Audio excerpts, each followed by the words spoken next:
Je peux suivre ce véhicule pour dépasser le camion. Oui, réponse A. Non, réponse B.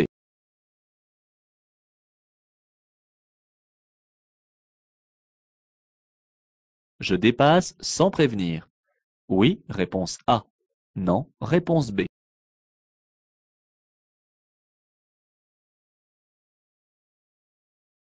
Je vais devoir céder le passage à l'intersection. Oui, réponse A. Non, réponse B.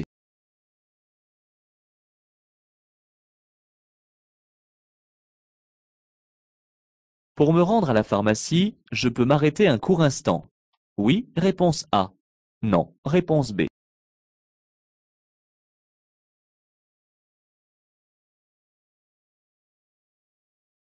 Dans cette situation, je m'arrête. Réponse A. Je reste dans cette voie. Réponse B.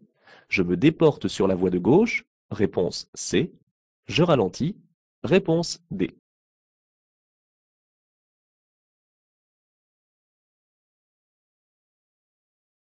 Je risque de me faire prendre au radar si je roule exactement à 70 km/h. Oui, réponse A. Non, réponse B.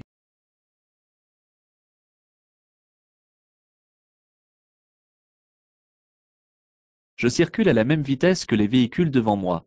Ma distance de sécurité est suffisante. Oui, réponse A. Non, réponse B.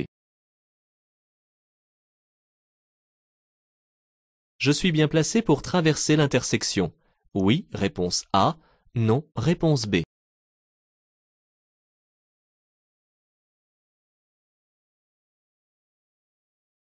Le respect des limitations de vitesse permettrait de sauver chaque année environ 300 vies. Réponse A. 600 vies. Réponse B. 900 vies. Réponse C.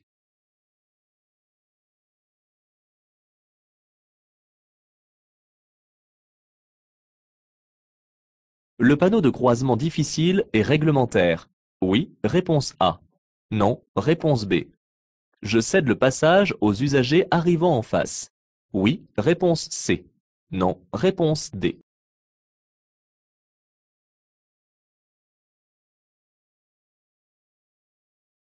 Je vais tourner à gauche. Je devrais céder le passage à droite. Oui, réponse A. Non, réponse B.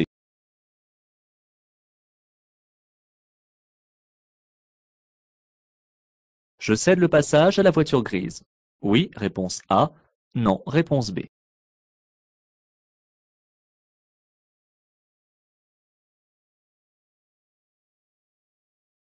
Si personne n'arrive à gauche, j'accélère franchement. Oui, réponse A. Non, réponse B.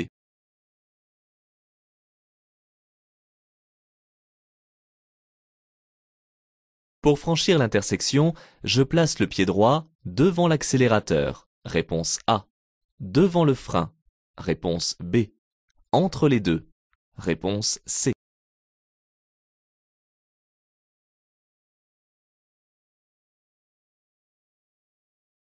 Ce panneau carré sur ma gauche est un signal d'obligation. Oui, réponse A. Non, réponse B.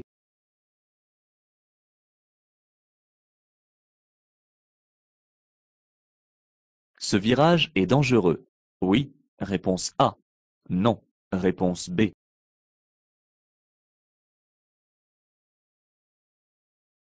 Le panneau d'obligation concerne les véhicules. Réponse A. Concerne uniquement les piétons. Réponse B.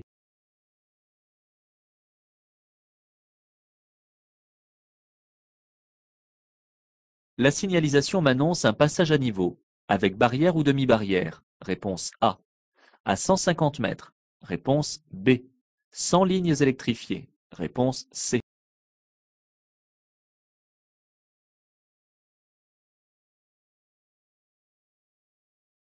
Ma vitesse est limitée à 50 km/h à partir du panneau. Réponse A.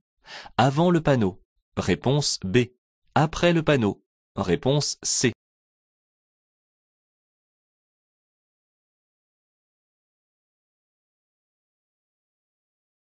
La flèche montre un danger à gauche. Oui, réponse A. Non, réponse B. Je ralentis? Oui, réponse C. Non, réponse D.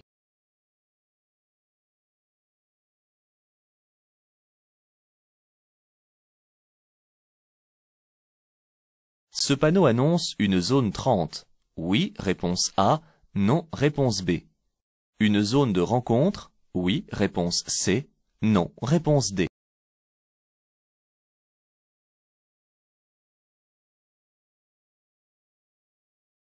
Ce panneau signale un centre de contrôle technique. Réponse A. Un poste de dépannage. Réponse B. Mon téléphone sonne. Je peux m'arrêter sur l'accotement de droite pour répondre. Oui, réponse A. Non, réponse B.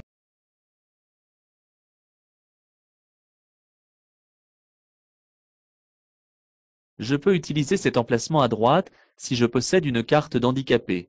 Oui, réponse A. Non, réponse B. Si momentanément j'ai besoin de béquilles. Oui, réponse C. Non, réponse D.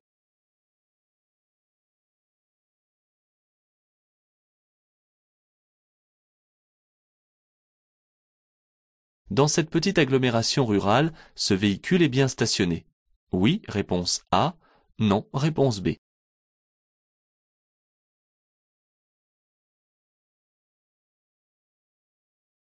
Je peux m'arrêter pour déposer un passager à hauteur des véhicules. Oui, réponse A. Non, réponse B.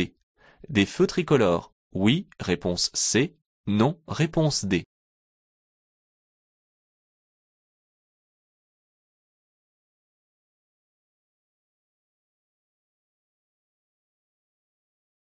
Sur cet espace, je peux m'arrêter. Oui, réponse A. Non, réponse B. Stationner. Oui, réponse C. Non, réponse D.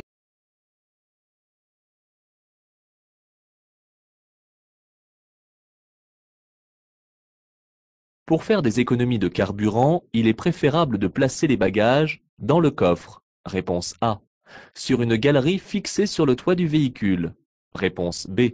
Dans une remorque attelée au véhicule. Réponse C.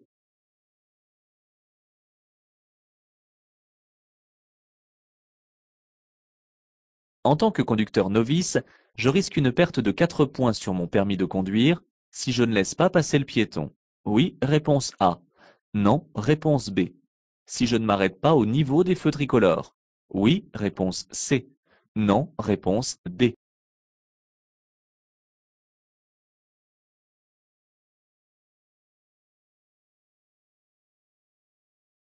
Les bornes d'appel d'urgence sont situées tous les 5 km environ. Oui, réponse A. Non, réponse B. Sont directement reliées avec la gendarmerie ou la police. Oui, réponse C. Non, réponse D.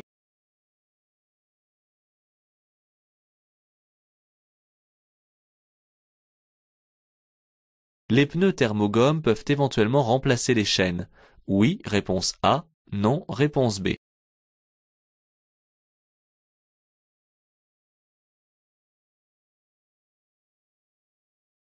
En cas de fumée devant moi dans un tunnel, je m'arrête pour rejoindre un abri de survie. Réponse A. Je fais demi-tour pour sortir. Réponse B.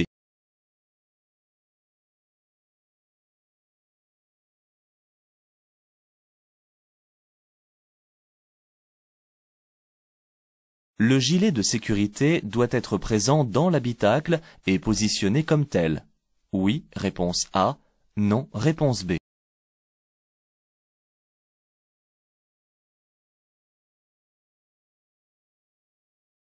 Le paiement par carte bancaire à la fin de l'autoroute s'appelle le télépéage.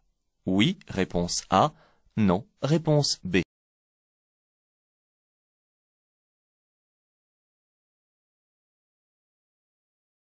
Je maintiens le régulateur de vitesse à 130 km/h. Oui, réponse A. Non, réponse B. Je peux dépasser le camion. Oui, réponse A. Non, réponse B.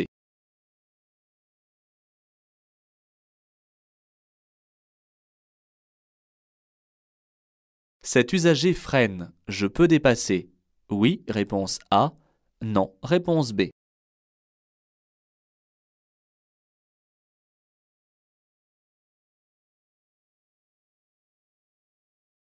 Je pourrais aller en face. Oui, réponse A. Non, réponse B. Je me place dans la voie de stockage à gauche. Oui, réponse C. Non, réponse D.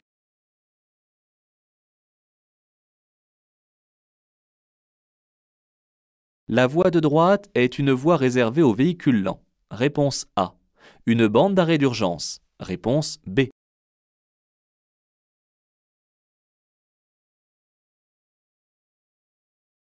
Je peux aller stationner à droite en cas de panne moteur. Oui, réponse A. Non, réponse B.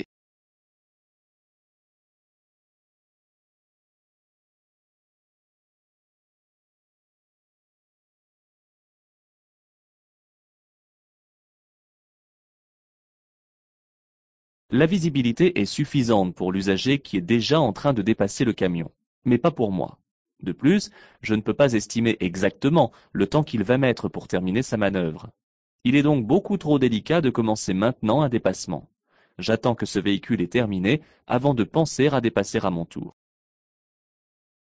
Même si le cycliste circule très lentement, je ne dois en aucun cas franchir ou chevaucher une ligne continue pour effectuer le dépassement. En le prévenant par un léger coup de klaxon, je l'invite à serrer sa droite pour pouvoir ménager la bonne distance de sécurité. L'intersection ne comporte qu'une route à droite. Il n'y en a pas à gauche. Ce panneau rappelle la règle générale qui précise que les usagers arrivant de la gauche cèdent le passage aux usagers arrivant à leur droite. Je dois donc céder le passage à cette intersection. Bien que je sois au début d'une zone où le stationnement reste autorisé 15 minutes, je ne peux pas m'arrêter sur un emplacement réservé aux arrêts d'autobus. Pour me rendre à la pharmacie, je dois choisir un autre endroit de stationnement. Le conducteur est positionné à côté de son véhicule en double file.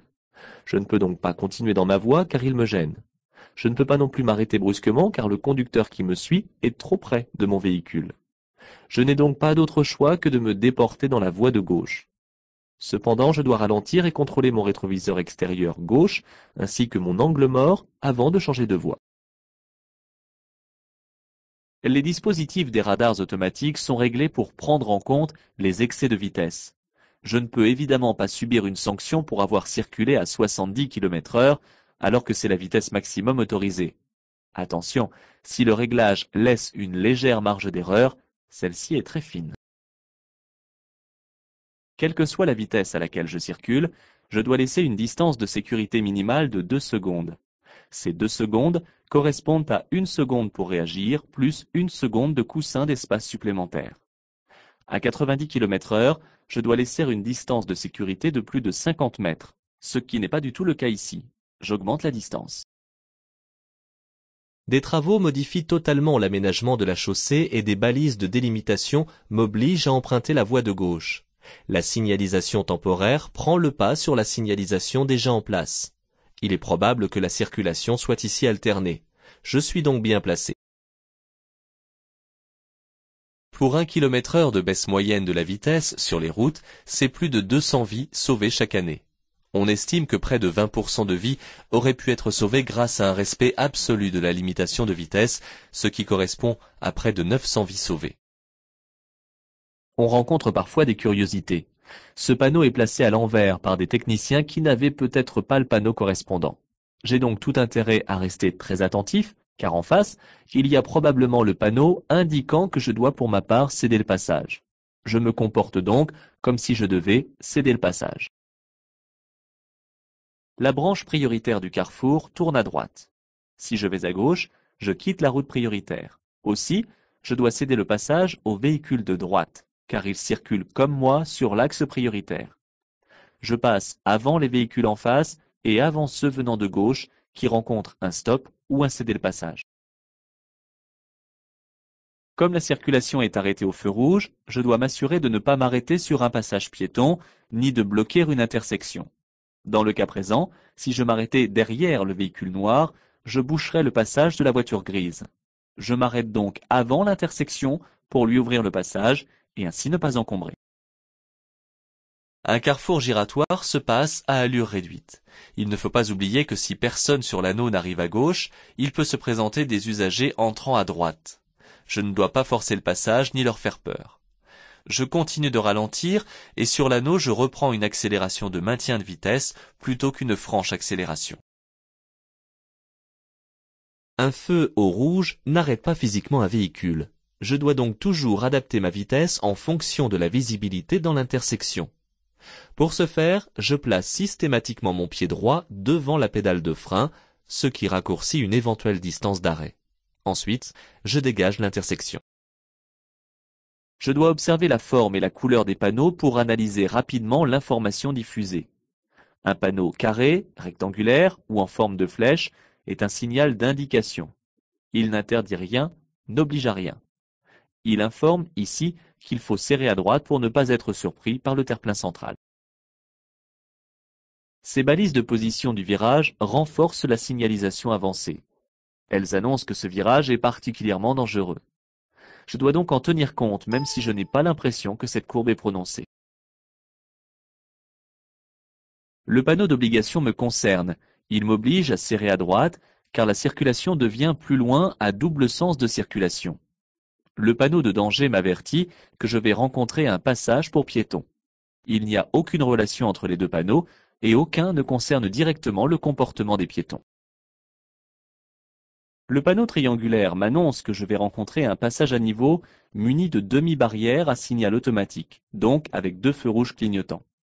Le danger est situé à 50 mètres du fait que je circule en agglomération.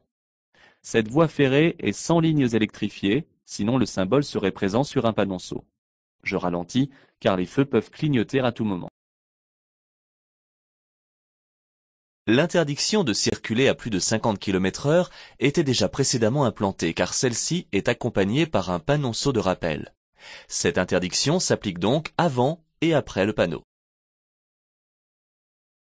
Le panneau d'obligation m'indique que je dois serrer à gauche pour passer ce chantier mobile. Le danger est donc à droite.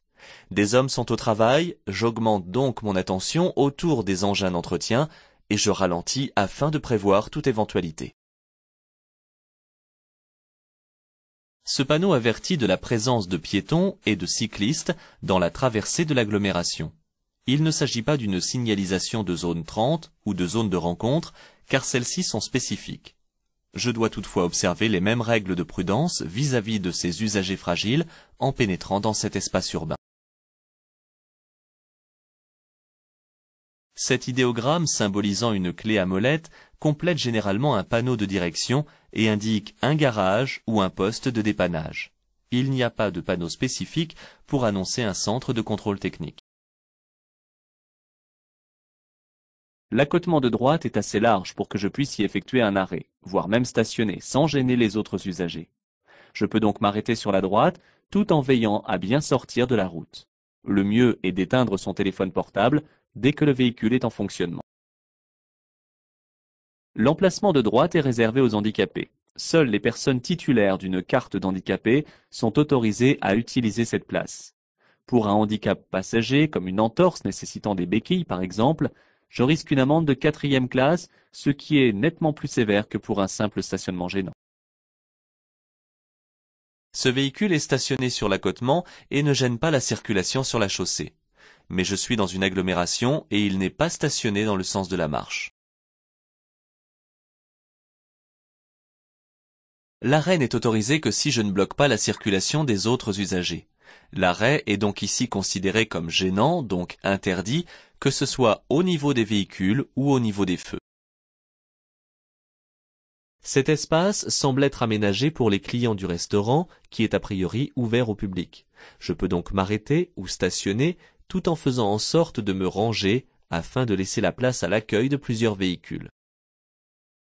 Une galerie, même vide, présente une résistance à la pénétration dans l'air. La consommation de carburant est donc augmentée. Aussi, si je dois transporter des objets, je les place de préférence dans le coffre ou dans une remorque attelée au véhicule. Cependant, j'évite de laisser inutilement des objets dans le coffre, car cela augmente également la consommation de carburant. Une galerie, même vide, présente une résistance à la pénétration dans l'air. La consommation de carburant est donc augmentée. Aussi, si je dois transporter des objets, je les place de préférence dans le coffre ou dans une remorque attelée au véhicule. Cependant, j'évite de laisser inutilement des objets dans le coffre, car cela augmente également la consommation de carburant. Pour ces deux infractions, je risque les mêmes sanctions, à savoir une forte amende de 4e classe une perte de 4 points sur mon permis de conduire, ainsi qu'une suspension de ce dernier. Si je commets ces deux infractions en même temps, je risque alors l'invalidation de mon permis de conduire, car 4 et 4 font 8, et je n'ai que 6 points. Cette borne d'appel d'urgence est implantée de chaque côté de la chaussée, et ce tous les 2 km, ce qui limite l'exposition au danger à une marche d'1 km pour rejoindre l'une d'elles. Je vais être directement en relation avec la gendarmerie qui préviendra un dépanneur agréé ou qui déclenchera les secours. En région montagneuse, il est recommandé de monter des pneus neige thermogomme dès les premières gelées. Ils ne remplacent pas les chaînes lorsqu'elles sont obligatoires, mais permettent de mieux adhérer sur les surfaces froides. Parfois, le panneau de chaîne obligatoire est complété par un panonceau autorisant les pneus neige en lieu et place des chaînes. Si devant moi je remarque de la fumée, je m'arrête sans m'approcher. J'allume les feux de détresse, je laisse les clés sur le contact et j'évacue à pied par un abri de survie. Il risque d'être plus dangereux de faire demi-tour que de s'abriter, car un feu et la chaleur se propagent très vite. Le demi-tour est interdit. Le gilet de sécurité est un accessoire obligatoire à l'intérieur de l'habitacle pour pouvoir être enfilé par le conducteur en cas de panne ou pour un tout autre problème l'obligeant à sortir de son véhicule avec un risque d'exposition à d'autres usagers. Si ce gilet est obligatoire, il peut être rangé dans la boîte à gants. Il n'est pas nécessaire d'en décorer le siège comme ici. Le télépéage est un dispositif permettant de passer le péage d'une autoroute sans s'arrêter grâce à un badge préalablement commandé et disposé à l'intérieur du véhicule. Cette voie est signalée par un logo spécifique T. Ainsi, c'est du temps de gagner, cela améliore la fluidité, notamment lors des jours de grande circulation. Pour les autres usagers, le paiement par carte bancaire nécessite un arrêt au poste de péage. Et pour tout autre paiement, il faut choisir une guérite avec un personnel humain. Il y a une voiture en panne sur la bande d'arrêt d'urgence, avec un patrouilleur annonçant le danger. Je dois adapter mon allure pour pouvoir intervenir, car un ouvrier pourrait travailler ou évoluer autour de la zone, et de ce fait pourrait empiéter sur ma voie de circulation.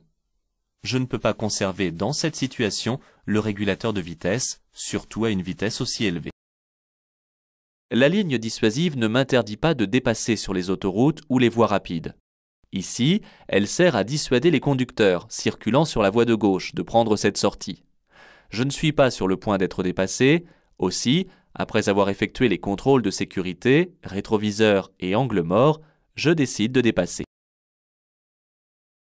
L'usager devant moi s'est laissé enfermer et doit maintenant freiner en attendant de pouvoir dépasser à son tour. Il m'a donc vu. C'est un manque d'anticipation de sa part. Je lui destine un bref appel de feu et je passe tout en surveillant son comportement. J'aperçois au loin un panneau de prescription qui interdit l'accès de la route en face. Je dois donc anticiper et me placer dans la voie de stockage dès son début afin de tourner à gauche à la prochaine intersection. Il n'y a pas ici de bande d'arrêt d'urgence et cette voie est réservée à la circulation des véhicules lents. Ces voies sont ajoutées dans les montées ou les descentes difficiles afin que les véhicules circulant à moins de 60 km/h puissent circuler sans gêner les autres usagers. Ce damier rouge et blanc signale l'entrée d'une voie d'arrêt d'urgence réservée pour stopper un véhicule en panne de freinage. Un lit de gravier termine cette voie. Si par malheur je stationne ici alors qu'un usager doit s'engager, il existe alors un risque grave pour nous deux. Pour une panne moteur, je vais me ranger plus loin.